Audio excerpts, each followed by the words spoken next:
I just got back from my 12-day trip to Japan, well, actually about a month ago. In today's video, I want to share with you all of the top tips that I have for you, especially if you are planning to visit Japan for the very first time. These are all based on the mistakes that I made in Japan, and hopefully if you are gonna be watching this video in full, you won't make these mistakes. Hi friends, my name is Sarah and welcome to my channel. If you somehow stumble upon this video and upon my channel, make sure to subscribe for more. Let's just jump right into the very first tip that I have for you, and that is to not go all out on your first full day in Japan. I feel like when I was planning my itinerary, I was feeling the pressure that I need to basically try to do everything and see everything that I want in the 12 days that I will be in Japan. And honestly, that was just kind of impossible. I should have taken some time on the first full day to let my body and just my clock to acclimate on the weather and also on the time difference between Las Vegas and Japan. I think there was like a 14-hour difference if I'm not mistaken. So don't feel that pressure to go all out and do a day trip from Tokyo or from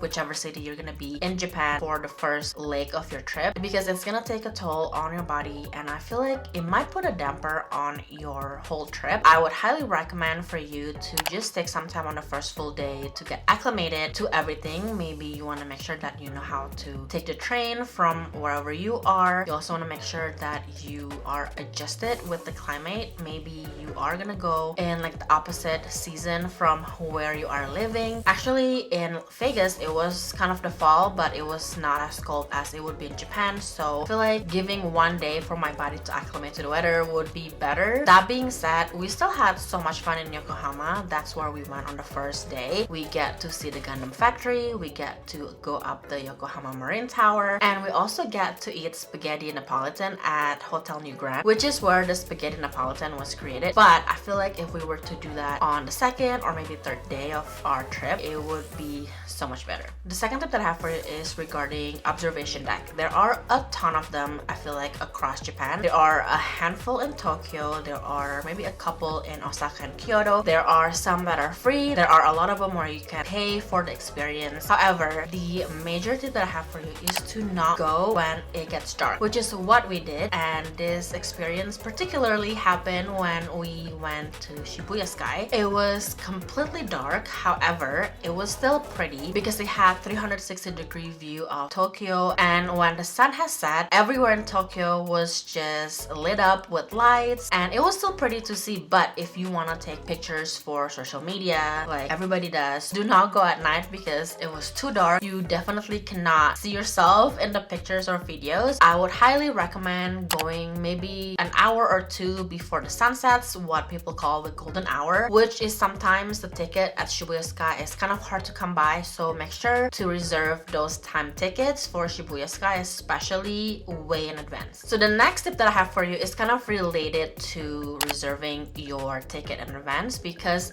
they will sell out. So the mistake that I made for Shibuya Sky ticket is not reserving those tickets ahead of time. I think they're open about 4 weeks before. So for example, if you are gonna buy a ticket for February 1st, usually around January 1st the ticket would be open. If you want to get the best time and the time that you want it, make sure to reserve it ahead of time. This also goes for some other attractions that are popular related to reserving all of those venues and restaurants ahead of time. My next recommendation is to not reserve too many in one day, because then your itinerary is gonna revolve around that time ticket, and if you have too many, I would say 3 or more, it's gonna be so hard for you to kind of keep up with the time ticket. You would have to allot enough time to actually get to that venue or attraction or restaurant, but then you also want to allow some time to actually enjoy those attractions and eating at the restaurant. So I feel like having maybe 2 time tickets, one in the morning and maybe one in the afternoon, would be great, because then you can do so many things kind of like in between the time reservation, and you also don't feel like you have to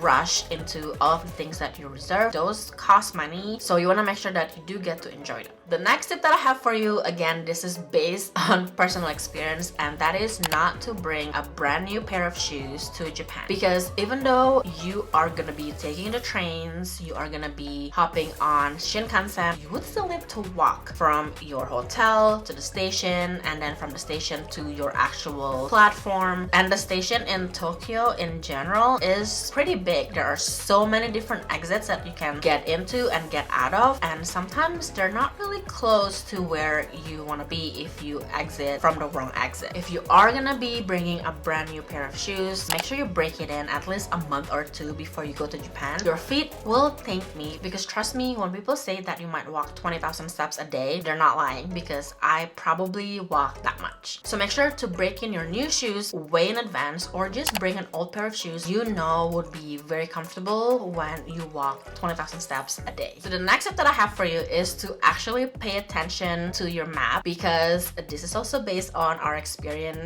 We walked an extra 30 minutes where we could just literally cross the street from our station. When we went to the Harajuku area, we also wanted to stop by Yoyogi Park and Meiji Jingu. I believe we took a Tokyo Metro train and we stopped at Meiji Jingu station. Once we get off and we got into the street level, we opened our map to route our walking to Meiji Jingu. It was gonna take us about 30 minutes, and we were thinking, okay, it wouldn't be too bad because we're gonna walk through Yoyogi Park, which is where we want to go, and then we're gonna end up at Meiji Jingu. However, that walk was way too long. We actually walked through a neighborhood. We also walked through like a stadium. It actually kind of wasted 30 minutes on us, but also it kind of hurt our feet on the first day and kind of put a damper on our whole trip basically. So when we were leaving Meiji Jingu, we realized that if we just crossed the street from where we got off, we were basically right there. We basically walked around Yoyogi Park to go to the back entrance of Meiji Jingu, and then we basically ended at the front entrance of Meiji Jingu, and that is why I want to share that with you. Make sure you pay attention to your map and not walk an extra 30 minutes, because it's gonna hurt your feet, and also you wasted like 30 minutes of walking where you could be doing something else. So the next step that I have is for when you are going to buy stuff at the convenience stores like 7-Elevens, Family Mart, Lawson, and that is to actually use the basket that they provide at the entrance. If you kind of missed it, look around a little bit because they are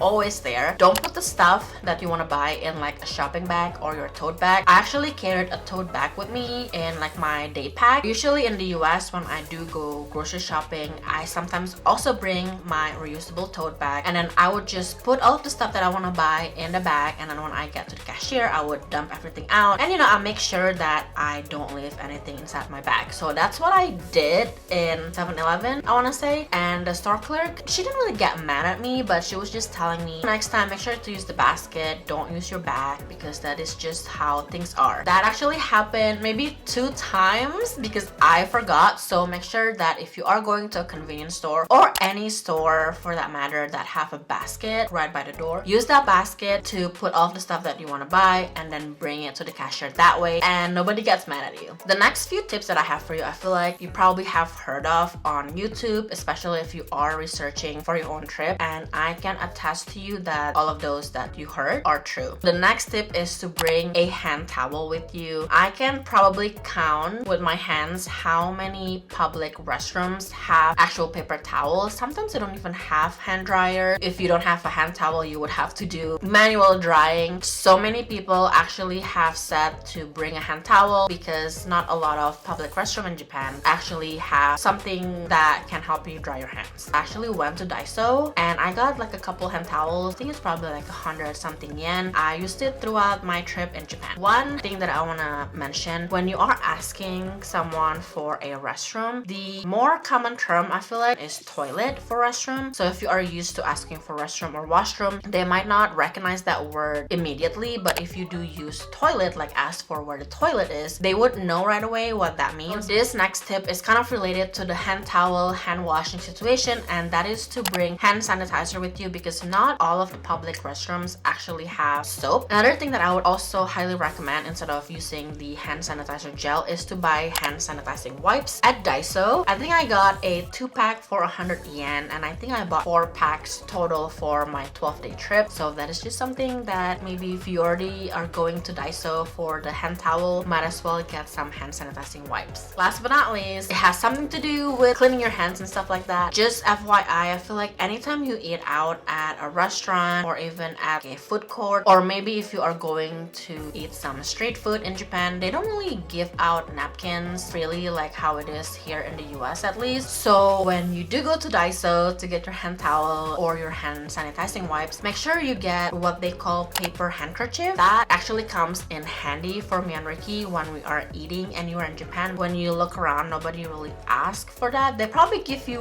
one. Most of the time, I don't think they give you anything. So make sure to just get some of that from Daiso. That is all of the recommendations that I have for you. All in all, I hope these recommendations would help you out with planning your Japan trip. And if you have been to Japan, what are some of your recommendations or your tips from maybe the mistakes that you have made when you are traveling in Japan? I think everybody would love to hear your recommendations as well. Thank you guys so much for watching this video all the way through. If you are new, make sure to subscribe to my channel. I have a ton of vlogs from like previous trips that I am planning to actually edit and post here on YouTube. Anyways, I will see you on the next one. Bye!